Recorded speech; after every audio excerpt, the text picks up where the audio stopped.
এগৰাকী যুৱ প্ৰজন্মৰ প্ৰতিনিধি কাব্যনীল তালুকদাৰ বৰ্ণ লেবৰেটৰী প্ৰাইভেট লিমিটেড তেওঁৰ প্ৰতিষ্ঠানটো আৰু তেওঁ শেহতীয়াকৈ এক ইনোভেশ্যন এই ইনোভেশ্যনৰ কথা তেওঁৰ সৈতে পাতিম আখৰ এই আইৰ তেওঁৰ সৃষ্টিকৰ্তা তেওঁ আৰু তেওঁৰ সহযোগীসকল গতিকে গোটেই আলোচনাৰ মাজলৈ গৈছো মই আৰম্ভ কৰিছো অজিত শৰ্মা বৰুৱা আপোনাৰ পৰা মাইকটো লৈ ললে 1997 চন নহয় জানো হয় ঠিকে আছে 1997 চন আৰম্ভ কৰিছিল ভোগালী জলপান অসমীয়া খাদ্য সম্ভাৰক বজাৰলৈ লৈ আহিছিল তেতিয়া চাগৈ বহু প্ৰত্যাহ্বানৰ সন্মুখীন হৈছিলে ৰাইজে সহজভাৱে গ্ৰহণ কৰা নাছিলে কিন্তু আজিৰ তাৰিখত বজাৰ বিয়পি পৰিছে তেনেধৰণৰ খাদ্য সম্ভাৰৰে গতিকে আপোনাৰ এই বৰ্ণীয় যাত্ৰাৰ বিষয়ে জানিব বিচাৰিম সংক্ষেপত আজি কেৱল গুৱাহাটী নহয় তিলপিঠা বা অন্যান্য সামগ্ৰীসমূহ চাগৈ সুদূৰ ডুবাই আমেৰিকা আছিল গতিকে এই যি যাত্ৰা এই যাত্ৰাত নিঃসন্দেহে বিনিয়োগৰ প্ৰয়োজন আছিলে 97 চনত কি প্ৰত্যাহ্বান আজি বিনিয়োগৰ পথাৰখন কিমান কণ্ডিউচিভ জানিব বিচাৰিম ধন্যবাদ প্ৰথমে নিউজ 18 সমগ্ৰসকলে ভোগালী জলপানৰ তৰফৰ পৰা এই সংখ্যাৰ মানে ইমান সুন্দৰ এটা অনুষ্ঠান যে আয়োজন কৰিছে তাৰ বাবে নিউজ 18 সকলোকে মই কৃতজ্ঞতা জ্ঞাপন কৰিছোঁ আৰু বিশেষকৈ আচলতে আমাৰ অসমীয়া পৰম্পৰাগত খাদ্য সম্ভাৰক লৈ আপোনালোকে যে প্ৰথমে স্থান দিছে সিও এটা মোৰ কাৰণে গৌৰৱৰ বিষয় মোৰ ভাল লাগিছে আৰু বিশেষকৈ মই অলপ চাইছোঁ যে আপোনালোকে যিটো শ্লোগান দিছে যে আপোনাৰ চাহৰ পৰা মানে চেমি কণ্ডাক্টৰলৈ আচলতে এইটোৱে আছিলে মোক প্ৰত্যেক খুব আকৰ্ষিত কৰি এইটোৱে আমি এটা সময় অনুভৱ কৰিছোঁ যে আমাৰ অসমৰ মূলত দুটাই খেতি আছিলে এটা হ'ল ধান খেতি আৰু এটা হ'ল চাহ খেতি চাহ খেতিটো কিন্তু সেইটো সময়ত বিভিন্নজনে আগুৱাই লৈ গুচি গ'ল কিন্তু দুখৰ বিষয়ে আমি আমাৰ ধান খেতিটো আচলতে আমি অনাদৰ আৰু অবৈধ হৈ পেলাই আমি ক্ৰমান্বয়ে আজি আজি পাহৰি প্ৰৱৰ্তিত হৈছে চাহৰ সমান্তৰালে ধান খেতি আগবাঢ়ি যোৱা নাই আজি আমি এনে এটা সময়ত উপনীত হৈছো চাহ খেতি চাগৈ চেচুৰেটেড হৈ গৈছে পাতিম সেই বিষয়ে আপোনাৰ যিটো মই সুধিছিলো সেইটোৱে মোৰ চেলেঞ্জ মই ভাবিছিলো যেতিয়া মই সৰু আছিলো তেতিয়া মই দেখিছিলো যে আমাৰ অসমত মানে যিমান ডাঙৰ ডাঙৰ শ্ৰমিক আছিল কিন্তু সেই অনুপাতে কিন্তু ৰাইচ মিল আছিল প্ৰতি ঘৰত মানুহত কিন্তু ধানৰ খেতি আছিল কিন্তু ৰাইচ মিল ফেৰতে নাছিল তেতিয়া মই অনুভৱ কৰিছো যে নহয় আমি আচলতে আমাৰ লোকেল চ'ৰ্চ বিলাক আছে ইয়াৰ ওপৰত ভিত্তি কৰি পেলাই যদি কিবা এটা পৃথক যিহেতু মই কমাৰ্চিয়েল এটা ষ্টুডেণ্ট আছিলো মই খুবেই অনুভৱ কৰিছিলো যে আমাৰ যিটো চেফ মানে আত্মনিৰ্ভৰশীলতা বা আমাৰ অৰ্থনৈতিকতা যেতিয়া আহি পৰিব নহয় আমাৰ লোকেল চ'ৰ্চৰ ওপৰত নিৰ্ভৰ কৰিব লাগিব আৰু সেইকাৰণে মই দেখিছিলো যে আচলতে আমি ধানৰ ওপৰত কিবা এটা কৰিব লাগিব আৰু সেয়া সপোন আছিলে মই প্ৰায় মোৰ ক্লাছ 10 মানৰ পৰা মই দেখিছিলো যে আমি ধানৰ ওপৰত ভিত্তি কৰি কিবা এটা কৰিব লাগিব কাৰণ মোৰ ঘৰ শিৱসাগৰত গতিকে মই দেখিছিলো যে অইল ONC যিহেতু মানে তেল আমাৰ ধান্দা আছিল গতিকে তেলৰ ধান্দা উঠিয়াই কৰে সেইকাৰণে আচলতে আমি 1970 মই বিভিন্ন সময়ত আমাৰ পৰম্পৰাগত খাদ্য সম্ভাৰক লৈ চিন্তা চৰ্চা কৰি আছিলো আৰু এটা সময়ত যেতিয়া গুৱাহাটী আহিবলৈ দেখিলো গুৱাহাটী আহিবলৈ মোক এইটো কৰিবলৈ আৰু সুবিধা হৈ গ'ল আৰু মই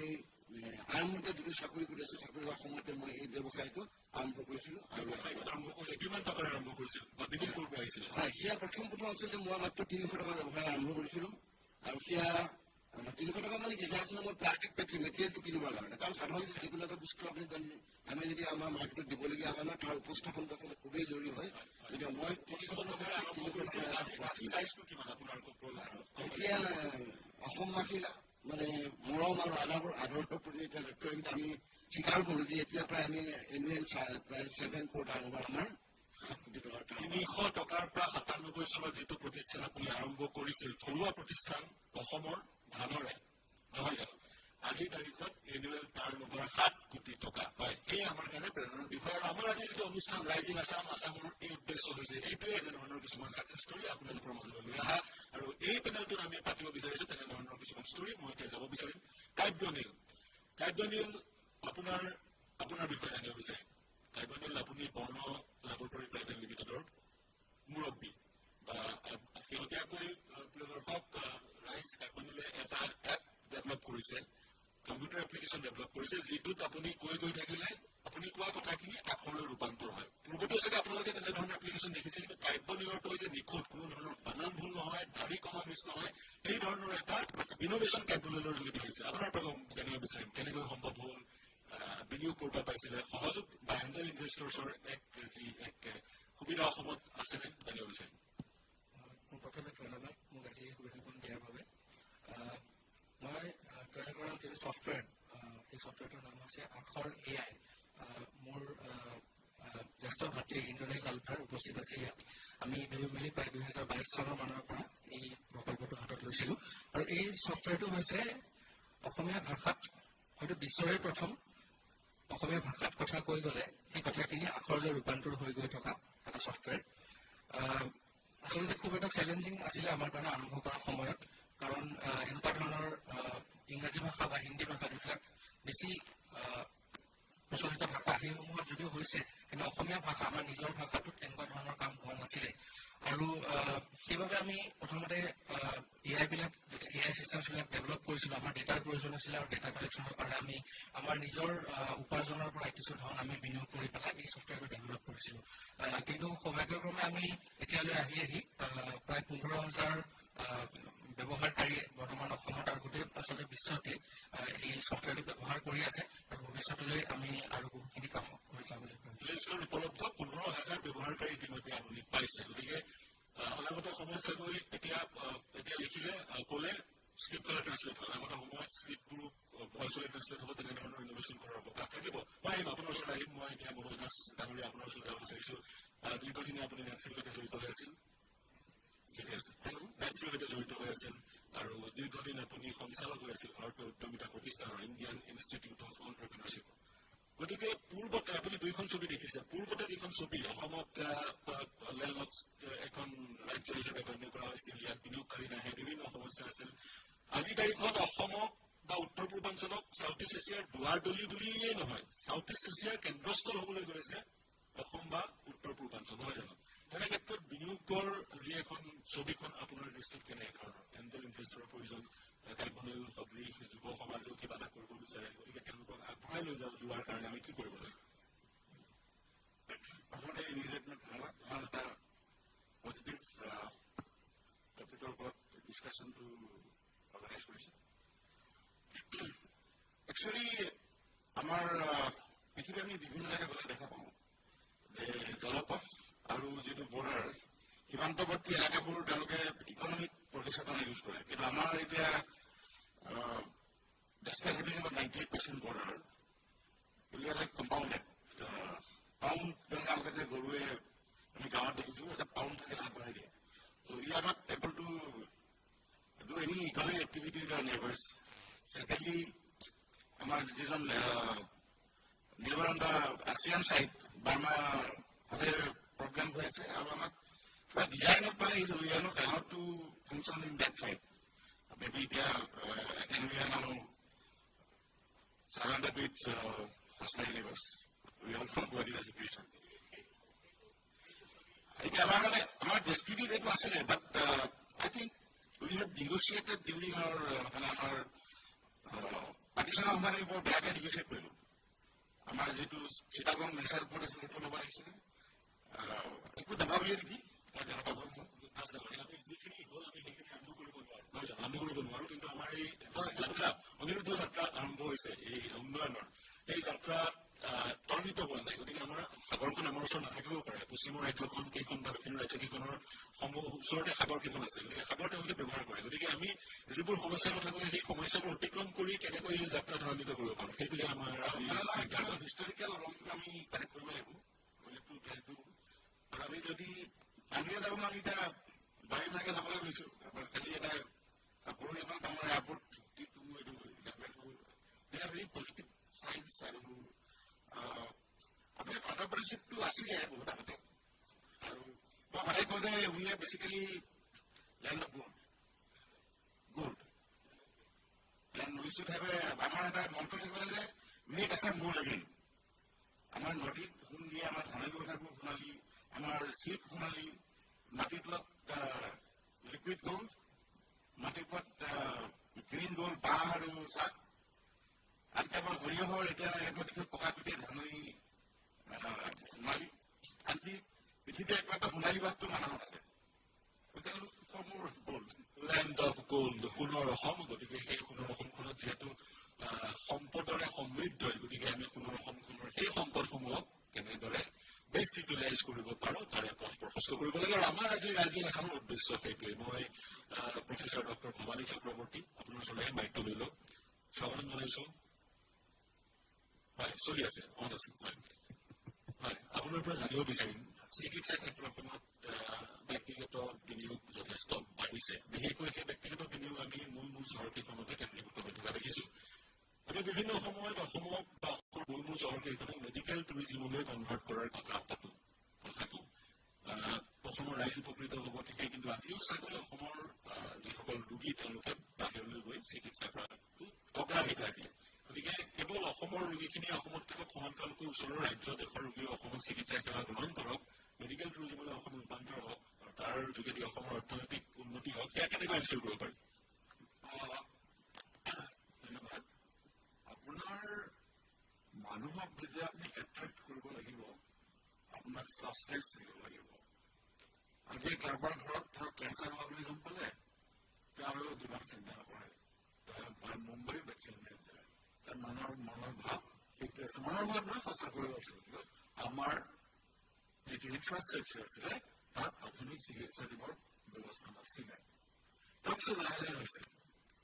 ধৰক আগতে কাৰোবাৰ হাৰ্ট এটাক হ'ল আৰু তাৰে কেইজনৰ মানুহে আপোনাৰ দিল্লীত বা চেন্নাইত বা বাহিৰলৈ গৈ কানেক্টিভ চাৰ্জাৰী কৰিলে বা ভাল বোলা লোকচান আছিলে হাজাৰ হাজাৰ কনজেনিটেল হাৰ্ট ডিজিজ। আপুনি দেখিছে যে হাজাৰ হাজাৰ ল'ৰা ছোৱালীৰ কনজেনিটেল হাৰ্ট ডিজিজ আমি ইয়াতে ট্ৰিটমেণ্ট কৰি আছো।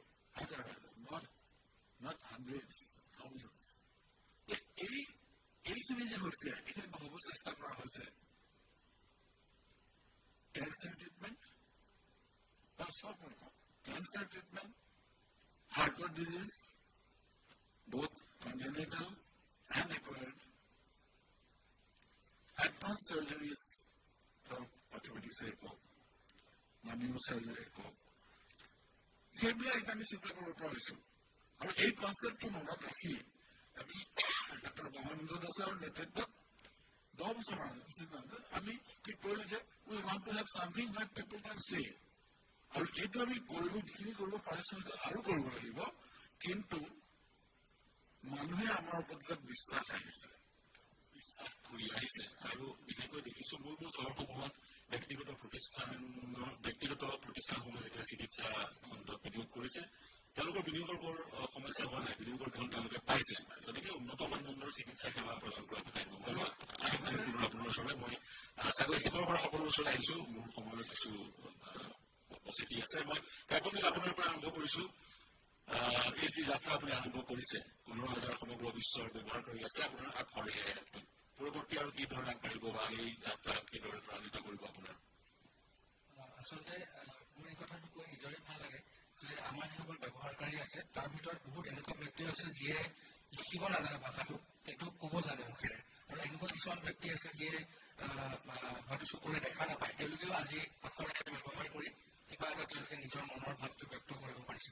গতিকে এনেকুৱা ধৰণৰ যেতিয়া ব্যৱহাৰ আমি দেখিছোঁ, আমি আৰু উৎসাহিত হৈছোঁ। আৰু ভৱিষ্যতে আমি এই ছফ্টৱেৰটোত আৰু বিভিন্ন ধৰণৰ ফিচাৰ, যেনেকৈ এখন ফটোৰ পৰা ফটো এখন ক্লিক কৰি দিয়াৰ লগে লগে তাত থকা টেক্সটসমূহ ইউনিকোড ফৰ্মেটলৈ টেক্সট হিচাপে উঠি আহিব, এনেকুৱা ধৰণৰ বহুতো ফিচাৰ্ছ আমি ডেভেলপ কৰিবলৈ চেষ্টা কৰি আছোঁ। তাৰ লগতে আমি অসমীয়া ভাষাত যদিও আৰম্ভ কৰিছোঁ, যিহেতু মই নিজে অসমীয়া, তথাপি মই এতিয়া আমি চেষ্টা কৰি আছোঁ যাতে নৰ্থ ইষ্টৰ যিবিলাক বাকী ৰিজনেল লেংগুৱেজেছ আছে সেইবোৰতো কৰা হয়। মই সকলোৰ ওচৰলৈ আহিম। ইতিমধ্যে মন্ত্ৰী জয়ন্ত মল্লিক উপস্থিত হৈছে। মই এইবাৰ আহিব বিচাৰিম, আপুনি এটা বৰ ভাল কথা ক'লে, যিসকলে ক'ব পাৰে লিখিব নোৱাৰে তেওঁলোকৰ কাৰণে বৰ সহজ উপায়। ইংৰাজী মাধ্যমে পঢ়া ছাত্ৰ ছাত্ৰীসকলে ক'ব পাৰে লিখিব নোৱাৰে, কিন্তু তেওঁলোকে এতিয়া আপোনাৰ যোগেদি লিখিবও পাৰিব। যদি নহওক হয়, কিছু অসুবিধাৰ সৃষ্টি হয়। মই এতিয়া আহিব বিচাৰিম বৰুৱা ডাঙৰীয়া, আপোনাৰ পৰা শেষৰটো মন্তব্য কি ক'ব বিচাৰিব? এই যি যাত্ৰা আৰু আগবঢ়াই কেনেকৈ লৈ যাব পাৰে, কেনেকৈ কৰিব? এনেকুৱা অসমীয়া পৰম্পৰাগত খাদ্য সম্পৰ্কে ব্যৱসায় কৰা বহুত স্কোপ আছে। মই ভাবোঁ আমাৰ নৱপ্ৰজন্মই আহক। আৰু যিহেতু ইয়াত সেই টেকনলজিৰ কোনো প্ৰয়োজন নহয়, গতিকে আমি জন্মগতভাৱে আমি বহুত ইয়াৰ বনোৱাৰ প্ৰচুৰ বা ইয়াৰ ধৰি মানে তাৰ মানে কি গুণাগুণ আছে এইখন আমি জানো। গতিকে মই ভাবোঁ নৱপ্ৰজন্মই অসমীয়া পৰম্পৰাগত খাদ্য, বিশেষকৈ আমাৰ ইয়াত যিবিলাক মানে ফল মূল মানে যিবিলাক ইছ্যু আছে, যিবিলাক কেঁচা সম্পদ আছে, এই সম্পদৰ ওপৰত ভিত্তি কৰি পেলাই যদি ব্যৱসায় কৰে আগবাঢ়ি আহক। বৰ বিশেষ টেকনলজিৰ প্ৰয়োজন নাই, গতিকে ইয়াত কিছু এক্সপাৰ্টিজ লাগিব, নলেজৰ প্ৰয়োজন আছে। গতিকে সেইখিনি শিকি লৈ আহক। দাস ডাঙৰীয়া, শেষৰ মন্তব্য কেনেকৈ বিনিয়োগ কেনেকৈ বিনিয়োগ কৰাব পাৰি? আপুনি সমস্যাকেইটাৰ কথা ক'লে। হয়, সমস্যা সমস্যাবোৰ আমাৰ আছে, কিন্তু আমি য'ত সমস্যা সমাধান কৰোঁ সেইটোৱে এটা পলিচি বা এটা হৈছে। তাত আমাৰ এণ্টাৰপ্ৰেনিউৰিয়েল এটা মাইণ্ডছেট ক্ৰিয়েট কৰিব লাগিব নৱপ্ৰজন্মৰ মাজত। শিক্ষাৰ যোগেদি, কলেজ ইউনিভাৰ্চিটি শিক্ষাৰ যোগেদি, শিক্ষাৰ যোগেদি ইণ্টাৰ্ণশ্বিপ, এণ্টাৰপ্ৰেনাৰশ্বিপ বাহিৰত এক্সপ'জাৰ লাগিব। এতিয়া মই নিজে ইঞ্জিনিয়াৰিং মই গুজৰাটত কৰিছিলোঁ, গুজৰাটী মাইণ্ডছেট কৰিছিলোঁ, পাঞ্জাৱত মই MBA কৰিলোঁ। আপোনাৰ সময় লাগি হয়তো নহয়।